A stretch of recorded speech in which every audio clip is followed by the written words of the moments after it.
जिसके घर में संपदा की कमी होती है, जिसके घर में कर्जा बढ़ जाता है, लक्ष्मी नहीं आती, बहुत टेंशन की जिंदगी जीता है मनुष्य, व्यापार चल नहीं रहा, बहुत तकलीफ का जीवन चल रहा होता है, तो आज भी नियम है महाराज, आज भी नियम कि सोमवार शुक्रवार ये 2 वार ऐसे हैं, इन 2 वार को यदि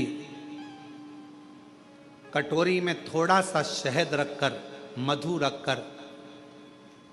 यदि लक्ष्मी जी का स्मरण किया जाए और माता लक्ष्मी जी का स्मरण कर कर एक लाल पुष्प उस कटोरी के सम्मुख में माता लक्ष्मी का नाम लेकर रखा जाए और बाद में वही शहद, वही मधु और वही पुष्प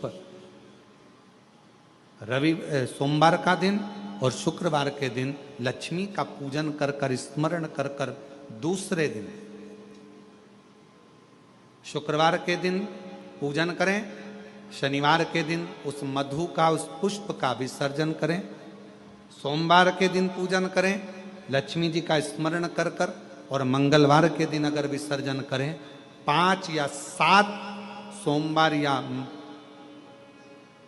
शुक्रवार को यदि आप मधु का भोग लक्ष्मी जी को लगाना प्रारंभ कर दें, शिव का नाम स्मरण कर कर, तो उसके घर में कभी संपदा की कमी नहीं होती, लक्ष्मी उस संपदा को बढ़ाती है। और हम तो यहां तक कहेंगे, प्रयास करो, अगर आपके घर में छोटा सा शिवलिंग विराजमान है, आपके घर में अगर छोटा सा शंकर जी का शिवलिंग है,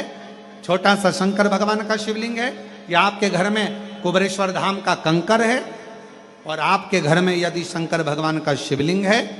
या सीहोर का रुद्राक्ष हो, या शंकर भगवान का शिवलिंग हो, या कंकर शंकर हो, तो निवेदन है जहां पर भी शिवलिंग आपके घर में विराजमान है, अगर छोटी सी कटोरी में एक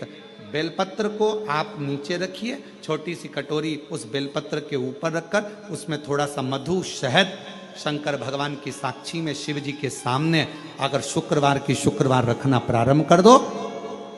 धीरे धीरे संपदा की वृद्धि अपने आप होना प्रारंभ हो जाए। मधु, देवी भागवत का यह प्रसंग है, 6ठे स्कंद का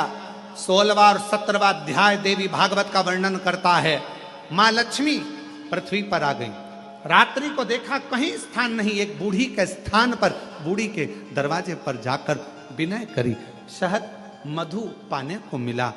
वर दे दिया, मैं तुझे वर देती हूं, तेरे घर में कभी संपदा की कमी नहीं आई। तूने मुझे मधु दिया है, तूने मुझे शहद दिया है। 56 भोग दीपावली के दिन माता लक्ष्मी को लोग लगाते हैं, ढेरों सारा गुजिया, पपड़िया, बर्फी, चक्की, मठरी, खाजे, पपड़िया सब लक्ष्मी जी को भोग लगाते हैं। पर यदि एक पान के पत्ते पर भी एक बूंद अगर शहद का दीपावली के दिन अगर रात्रि को भी लक्ष्मी को भोग लगा दिया जाए तो कभी संपदा कम नहीं, कभी संपदा। एक बूंद मधु का, शहद का यदि सामने रखा जाए, लक्ष्मी जी के भोग लगाया जाए, तो संपदा की कमी नहीं आ सकती, क्योंकि मां वर देती।